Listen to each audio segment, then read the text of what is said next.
بسم اللہ الرحمن الرحیم، اللہ کے نام سے جو رحمان اور رحیم ہے۔ ان اللہ لا یغفر ان یشرک به ویغفر ما دون ذلك لمن یشاء ومن یشرک باللہ فقد ضل ضلالا بعیدا۔ اللہ کے ہاں بس شرک ہی کی بخشش نہیں ہے، اس کے سوا اور سب کچھ معاف ہو سکتا ہے جسے وہ معاف کرنا چاہے۔ جس نے اللہ کے ساتھ کسی کو شریک ٹھہرایا وہ تو گمراہی میں بہت دور نکل گیا۔ اللہ کے ہاں اس رکوع میں اوپر کے سلسلہ کلام کو جاری رکھتے ہوئے ارشاد ہوا ہے کہ اپنی جاہلیت کے طیش میں آ کر یہ شخص جس راہ کی طرف گیا ہے وہ کیسی راہ ہے، اور صالحین کے گروہ سے الگ ہو کر جن لوگوں کا ساتھ اس نے اختیار کیا ہے وہ کیسے لوگ ہیں۔ إِن يَدْعُونَ مِن دُونِهِ إِلَّا إِنَاثًا وَإِن يَدْعُونَ إِلَّا شَيْطَانًا مَّرِيدًا لَعَنَهُ اللَّهُ وَقَالَ لَأَتَّخِذَنَّ مِنْ عِبَادِكَ نَصِيبًا مَّفْرُوضًا وَلَأُضِلَّنَّهُمْ وَلَأُمَنِّيَنَّهُمْ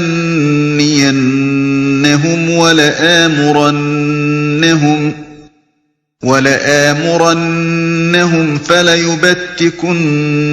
آذَانَ الْأَنْعَامِ وَلَآمُرَنَّهُمْ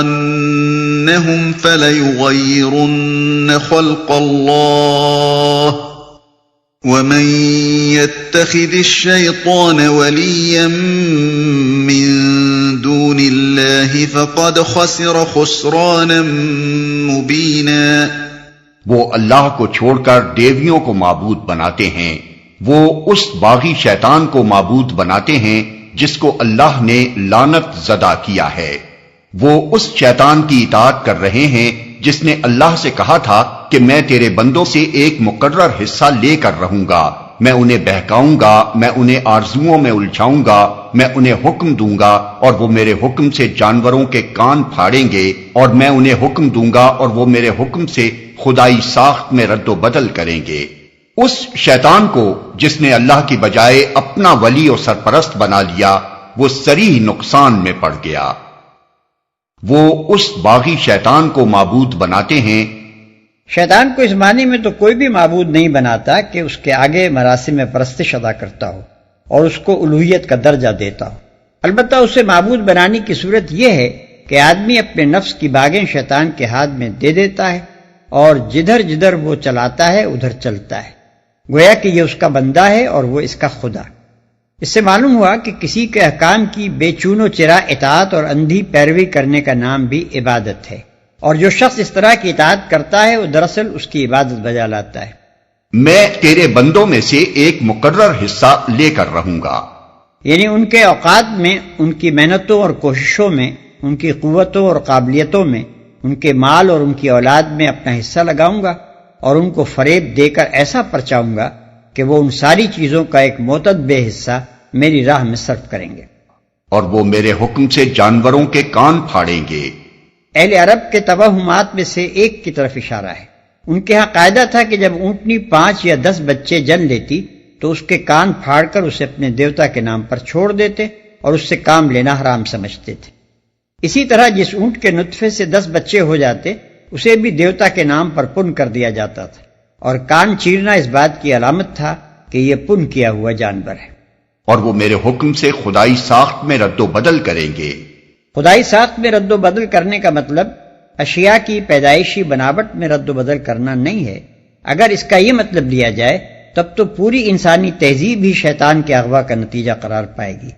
اس لیے کہ تہذیب تو نام ہی ان تصرفات کا ہے جو انسان خدا کی بنائی ہوئی چیزوں میں کرتا ہے۔ دراصل اس جگہ جس رد و بدل کو شیطانی فعل قرار دیا گیا ہے وہ یہ ہے کہ انسان کسی چیز سے وہ کام لے جس کے لیے خدا نے اسے پیدا نہیں کیا ہے، اور کسی چیز سے وہ کام نہ لے جس کے لیے خدا نے اسے پیدا کیا ہے۔ بالفاظ دیگر وہ تمام افعال جو انسان اپنی اور اشیاء کی فطرت کے خلاف کرتا ہے،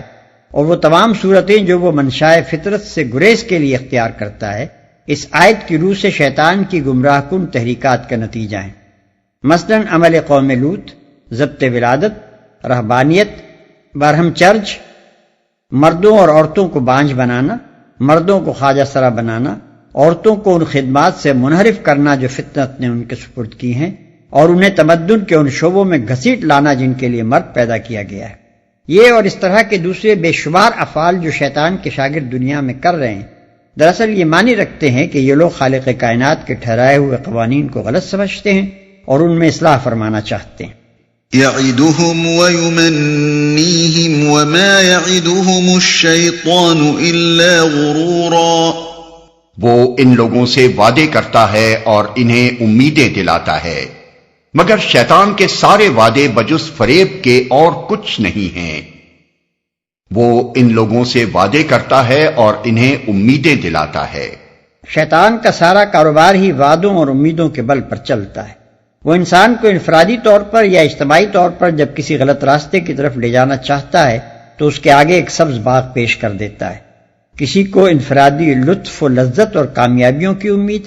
کسی کو قومی سربلندیوں کی توقع، کسی کو نوع انسانی کی فلاح و بہبود کا یقین، کسی کو صداقت تک پہنچ جانے کا اطمینان، کسی کو یہ بھروسہ کہ نہ خدا ہے نہ آخرت، بس مر کر مٹی ہو جانا ہے، کسی کو یہ تسلی کہ آخرت ہے بھی تو وہاں کی گرفت سے فلاں کے طفیل اور فلاں کے صدقے میں بچ نکلو گے۔ غرض جو جس وعدے اور جس توقع سے فریب کھا سکتا ہے اس کے سامنے وہی پیش کرتا ہے اور پھانس لیتا ہے۔ أولئك مأواهم جهنم ولا يجدون عنها محيصا، ان لوگوں کا ٹھکانہ جہنم ہے جس سے خلاصی کی کوئی صورت یہ نہ پائیں گے۔ والذين آمنوا وعملوا الصالحات سندخلهم جنات تجري من تحتها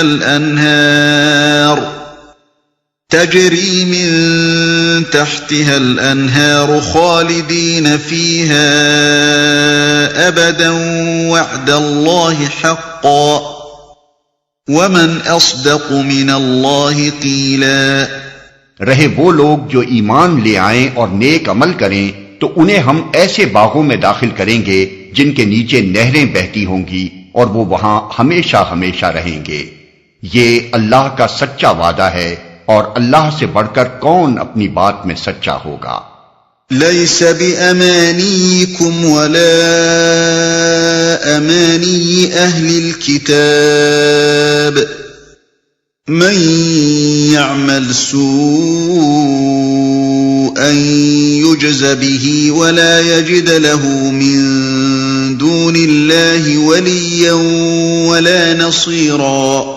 انجام کار نہ تمہاری آرزوؤں پر موقوف ہے نہ اہل کتاب کی آرزوؤں پر، جو بھی برائی کرے گا اس کا پھل پائے گا اور اللہ کے مقابلے میں اپنے لیے کوئی حامی و مددگار نہ پا سکے گا۔ ومن يعمل من الصالحات من ذكر أو أنثى وهو مؤمن فأولئك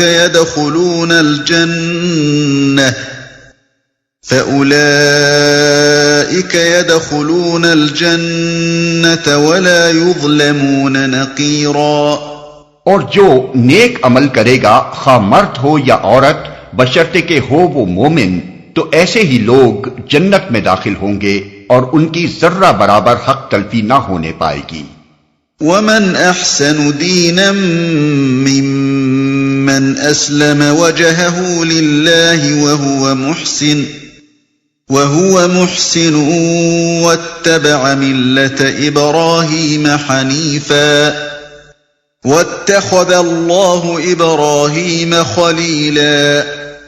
اس شخص سے بہتر اور کس کا طریق زندگی ہو سکتا ہے جس نے اللہ کے آگے سرے تسلیم خم کر دیا اور اپنا رویہ نیک رکھا اور یکسو ہو کر ابراہیم کے طریقے کی پیروی کی، اس ابراہیم کے طریقے کی جسے اللہ نے اپنا دوست بنا لیا تھا۔ وَلِلَّهِ مَا فِي السَّمَاوَاتِ وَمَا فِي الْأَرْضِ وَكَانَ اللَّهُ بِكُلِّ شَيْءٍ مُحِيطًا، آسمانوں اور زمین میں جو کچھ ہے اللہ کا ہے اور اللہ ہر چیز پر محیط ہے۔ آسمانوں اور زمین میں جو کچھ ہے اللہ کا ہے۔ یعنی اللہ کے آگے سر تسلیم خم کر دینا اور خود سری و خود مختاری سے باز آ جانا اس لیے بہترین طریقہ ہے کہ یہ حقیقت کے عین مطابق ہے۔ جب اللہ زمین و آسمان کا اور ساری چیزوں کا مالک ہے جو زمین و آسمان میں ہیں، تو انسان کے لیے صحیح رویہ یہی ہے کہ اس کی بندگی و اطاعت پر راضی ہو جائے اور سرکشی چھوڑ دے۔ اور اللہ ہر چیز پر محیط ہے۔ یعنی اگر انسان اللہ کے آگے سر تسلیم خم نہ کرے اور سرکشی سے باز نہ آئے تو وہ اللہ کی گرفت سے بچ کر کہیں بھاگ نہیں سکتا۔ اللہ کی قدرت اس کو ہر طرف سے گھیرے ہوئے۔